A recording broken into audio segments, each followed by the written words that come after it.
Hello everyone, my name is Simon Davies and I'd like to welcome you to my presentation on my research dissertation, which concerns self-compassion and spirituality. Did they shield therapists against burnout during COVID-19? So I was interested in the topic of burnout due to my own personal experience of this debilitating condition. Burnout is a metaphor describing emotional, mental and physical depletion, and research has linked it with long-term exposure to emotionally draining people work, particularly in the human service sector. As counsellors and psychotherapists, avoiding harm to clients is a primary concern, and we want to promote longevity in the profession. Healthier practitioners should equal healthier clients. So a lot of research has been conducted into burnout and identifying self-care strategies that mitigate against it, with self-compassion and spirituality being identified as protective factors. However, how did they fare when faced with a global pandemic which threatened personal health, restricted social interactions, and forced therapy online, and what has been described as a mental health tsunami within society? So let's take an in-depth look at the three main variables in this study. Burnout. Well, frequently it comprises three components. You have a long-term emotional exhaustion, which is like a feeling of an overwhelming mental strain. Secondly, there's a growing attitude of indifference towards work, which may involve feelings of cynicism or growing emotionally distant from clients. And thirdly, a decrease in personal and professional efficacy, a diminished sense of accomplishment from work or life situations. And none of these are conducive for healthy therapeutic work.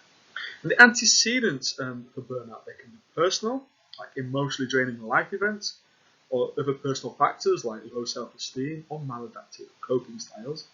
And vocational antecedents, well, they could be occupational in nature, so the nature of the work itself is highly personal, interpersonal work, which is emotionally demanding, requiring high empathy, or caseloads, particularly the severity of presenting issues with clients. Or they could be organizational factors, so a toxic work environment, bad relationships with colleagues or line managers or bosses, and poorly communicated or unrealistic expectations, or a lack of support. All of these have been identified as factors in the onset of burnout, and you can find references for all of these in the handout. Let's look at self-compassion. It has its origins in the Buddhist tradition, like its more popular cousin mindfulness, and essentially it's extending compassion and kindness to oneself with a strong theme of self-acceptance. It promotes a balanced view concerning personal shortcomings, recognizing that non-perfection and suffering are part of the human condition, and it has been recognized as psychologically significant and helpful in mitigating against burnout. Let's look at spirituality. It's now widely acknowledged as an important aspect of personal identity. Spirituality is a vast topic, but for the purpose of this study, it's descriptive of daily personal experience of the divine, whether that be God or whatever name people are comfortable with, or with the transcendent. So it's broader in scope than what has traditionally been understood as organized religion. And it's reflective of a shift, really, in embracing spirituality, particularly with growing awareness of multicultural competency. Research has shown that personal spirituality can help individuals cope with distressing events and has enhanced resiliency in healthcare practitioners. Let's briefly reflect on COVID-19 and focus on the impact it's had on counsellors and psychotherapists. So, lockdown restrictions have led to remote work, which has meant less organisational stress, but also less support. There's been reduced interaction with colleagues, which might be good for some people or negative, loss of face-to-face work with clients as well, and adjusting to new service delivery platforms, which has reduced the available physical cues. And so it's introduced factors like techno-stress or Zoom fatigue, and there's also technological mishaps which can disturb counselling sessions. So the hypotheses for this study are, number one, there will be a negative correlation between burnout and self-compassion, which means that as one increases, the other would decrease. And the second hypothesis is that there will be a negative relationship between spirituality, measured as daily spiritual experiences, and burnout. And thirdly, that there will be a positive relationship found between self-compassion and daily spiritual experiences. So how was the study performed? Well, it's a quantitative study, and so made use of an online survey platform called Qualtrics and employed convenient sampling. So participants were recruited via social media, typically Facebook groups, and by word of mouth. 93 UK-based counsellors and psychotherapists completed the study. The inclusion criteria, they had to be 18 or over, and I've been working with clients at some point between January 2020 and September 2021. That is during COVID-19. So let's look at the measures used in this survey. Firstly, we have the Copenhagen Burnout Inventory, which is 19 items on a 5-part Likert scale, and it covers 3 subscales, which addresses the threefold nature of burnout as I described earlier. And that captures the burnout that participants ascribe to these areas. We have the personal, which looks at negative self-concepts, work-related burnout, which covers things like negative job attitudes, and client-related burnout, where there's a diminishing concern for clients. And then we have the self-compassion scale, the short form. That's 12 items on a 5-part Likert scale, and that records the extent to which individuals respond to themselves with compassion and understanding when faced with adversity. And it contains elements like common humanity, self-kindness, and mindfulness. Finally, there's the daily spiritual experience scale, and that's an inventory of individual awareness of the transcendent or the divine in daily life. That's 16 items. It's a 6-part Likert scale. It doesn't explore beliefs, but aims to capture experiential knowledge, and it contains elements like awe, connection with the divine, gratitude, and compassion. And you can find links to these measures in the references. So, what did the survey find? Well, let's have a brief overview of participant demographic and relevant information. The average age of participants was 40, and we had a range between 23 and 75. The majority of participants described themselves as female and as white. And regarding spirituality, slightly over 50% described themselves as affiliating with a religion or as spiritual, with 48% self-describing as secular, atheist or agnostic. And of interest also was the weekly client hours. We had 60% had 10 or less client hours and 15% had 20 or more weekly client hours. So let's look at the scores for the 3 main variables. And you look at the table on the slide. We have burnout as 3.46. That's creeping into what's considered high. And then if you look at the subscales, we have the burnout for personal and work-related, kind of in the medium range, but client-related burnout score, 4.15 there, is high. Self-compassion as a medium score, and daily spiritual experience, which was on a 6-part Likert, is a low score, but the standard deviation there is 1.11, which is not surprising when you consider the split we have between those who are identified as religious or spiritual and those who are secular. Now let's look at correlational analysis. So use an alpha level of below 0.05 to indicate if there was statistical significance. And the variables burnout and self-compassion proved parametric, so it was able to use Pearson's correlation coefficient and found a medium positive correlation of 0.403 between burnout and self-compassion, which would indicate a linear relationship between the 2 variables.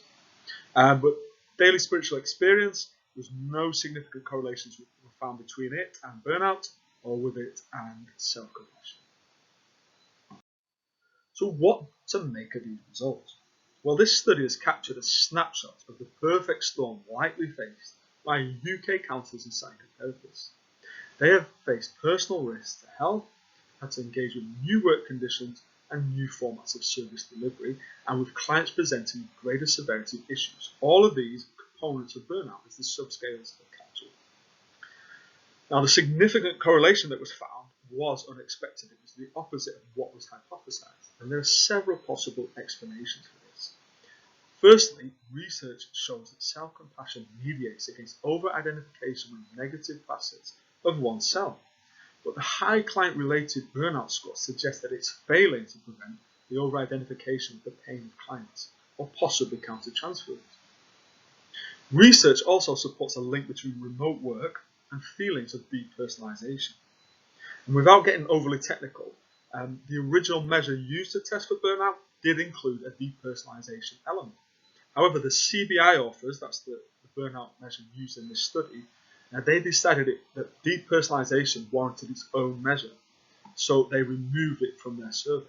So we could be seeing an impact where therapists are feeling distant towards clients or interacting with clients in an impersonal way due to remote therapy, and the client-related score could be indicative of this. Also, self-compassion does contain a mindfulness component, and mindfulness has been associated with detaching from experience and depersonalization.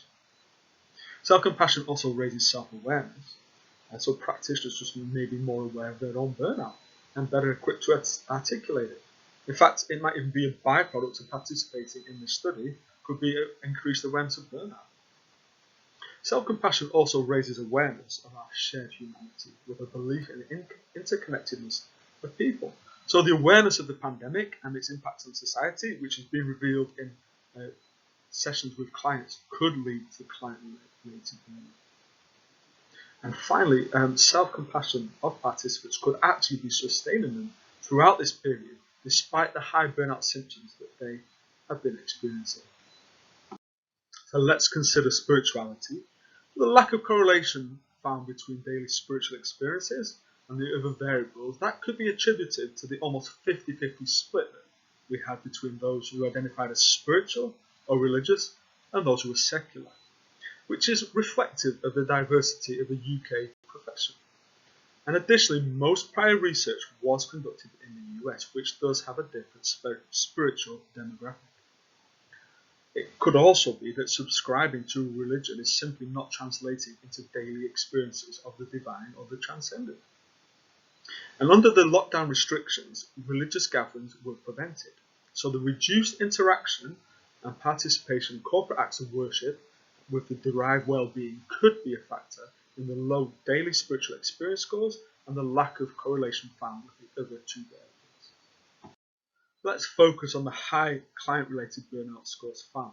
These are concerning, particularly if we factor in that 60% of the participants in this study reported 10 or less weekly client hours. This is indicative of the high emotional load being carried by UK practitioners. By way of comparison, the authors of the CBI, that's the burnout measure used in this study, they found that only prison guards returned a higher score for client-related burnout. And burnout is a gradual process, so this study has just captured a snapshot.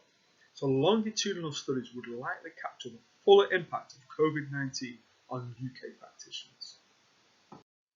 So what are the implications arising from this study? Well, it's clear that greater support for practitioners is needed. So research is recommended into identifying effective self-care strategies, particularly in light of the mental health tsunami in the society.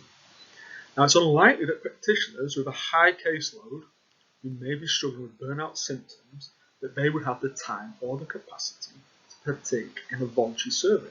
Therefore, it's recommended that longitudinal research be conducted with counsellors working 20 or more weekly client hours, which may be possible through a large employer like the NHS.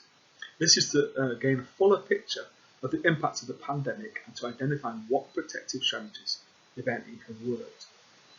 It's also recommended that efforts be made to raise public awareness of the available counselling services. This is to preempt the deterioration of symptoms and clients presenting with greater severity of issues. Mismatching of clients and practitioners has been linked with burnout symptoms in practitioners. So the Scopehead framework, which is currently being undertaken by major UK professional bodies, could assist by mapping out the available services so that in future clients can be matched with suitable practitioners. So what's my take-home message? Well, without being overly simplistic, please look after yourselves. This study has shown that UK counsellors and psychotherapists need effective self-care strategies, as the pandemic has exposed them to high levels of burnout, especially burnout derived from client work. And it has been suggested that practitioners are usually familiar with self-care techniques, but as they're self-regulated, they may not always be good at practicing. The work that you are doing is important, so please look after yourself. Thank you for watching my presentation, and if you do have any questions or you'd like to comment, you can do so below this video. Or alternatively, I can be contacted at the email address shown, which is also in the handout. Thanks and goodbye.